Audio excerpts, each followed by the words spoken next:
Hey, everybody, welcome back to another episode of the Strategy Game Podcast. I'm your host, Lauren Shippey, and today I'm going to be talking about the weeds in the way.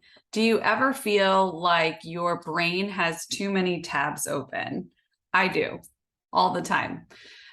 Do you ever feel like you're so foggy that you can't walk straight, or your head is just swirling with thoughts, you can't make sense of them? I do. There's a lot of noise on many levels in our world that we have to contend with when it comes to our minds, right? So there's our own emotional state. There's the state of our family or relationships or our kids. There's then the state of our community.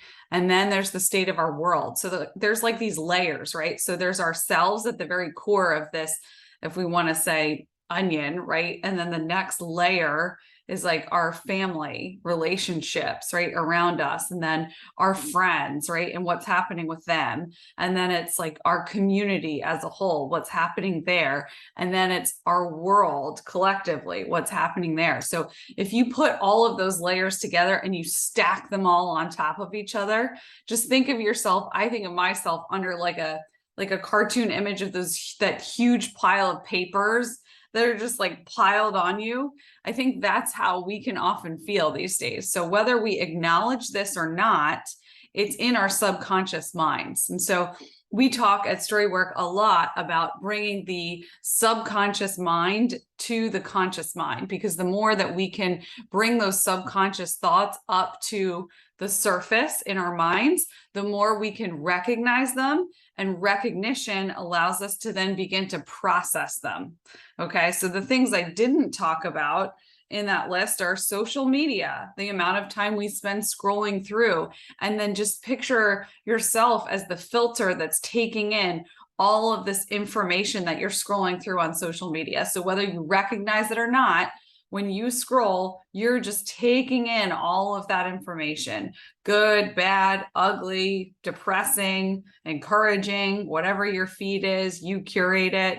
And then layer on top of that emails, and then layer on top of that text messages and WhatsApps and anything else that you have going on, tweets, Snapchats, whatever you have. And so then you've got just a total swirling mess of fog inside your brain, right? This is what our brains look like these days. And so I always find myself coming back to the fact that clarity is one of our most precious resources today. If we can find clarity, we can move with intention. Okay, and so here's what I found to be one of the most important ways to create a little bit more space to get clarity. Get it out of your brain and get it on paper, whatever that looks like. If you have a piece of paper a day that you sit at your desk and you write out whatever it is that's in your brain, and then you rip it up or you burn it or you throw it away because you don't want anyone to ever find it, fine, that's great. Whatever it looks like, if it's a journal for you, if it's typing and a note on your phone, however that looks for you, make sure you have a space to do a brain dump on a regular basis. Julia Cameron talks about this, and I'm going to read this quote from her. It's she wrote a book called The Right to Write, but I also read The Artist's Way, and that was transformational for me because that's where I learned to do that brain dump every day and to get my thoughts out on paper. It's called Morning Pages. And all you do is simply write a stream of consciousness for 3 to 4 pages.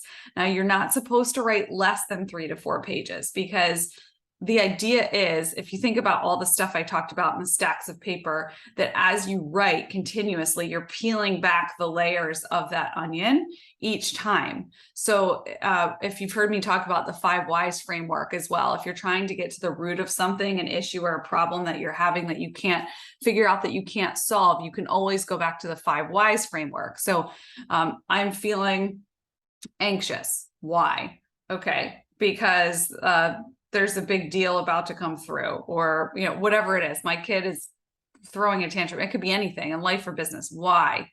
Okay, so why does that make you anxious? What's the trigger there? Well, because I don't know, there's a lot on the line with my business, or maybe I'm a failure as a parent or a business person. Okay, why? Why do you think you're a failure? So then you peel back the layers and you think about where that comes from in your life. So what pattern or thread throughout your life, or what messages were you told that resonate with that thought?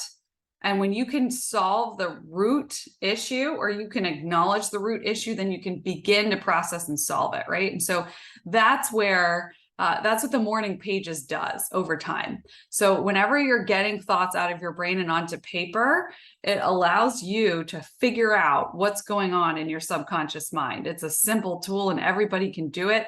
It's just really hard for us to make space for it today in our world.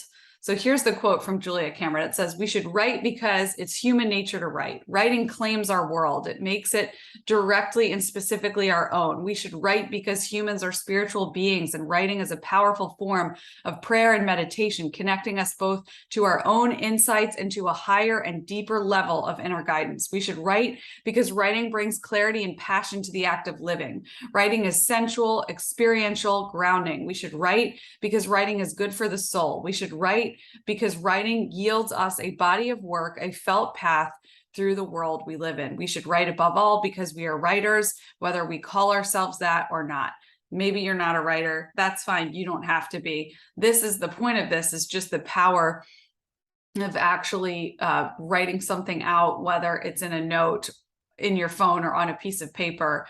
And that gets you to a place of greater clarity. And greater clarity, if you practice it on a regular basis in your life, will lead to a more intentional, fulfilling, meaningful life, because you'll be able to recognize what you've been processing all along in your subconscious mind, right? And that kind of running anxiousness, craziness down there. And you get to start calling it out and saying, oh, okay, this is what that is. This is what that is. This is what that is. Now I can go and begin to do something with that information. So hope this was helpful for you. Thanks for listening in. We will link to this in the show notes, as well as Julia Cameron, The Artist's Way. It's a really great tool for you. And we'll talk to you soon. Thanks.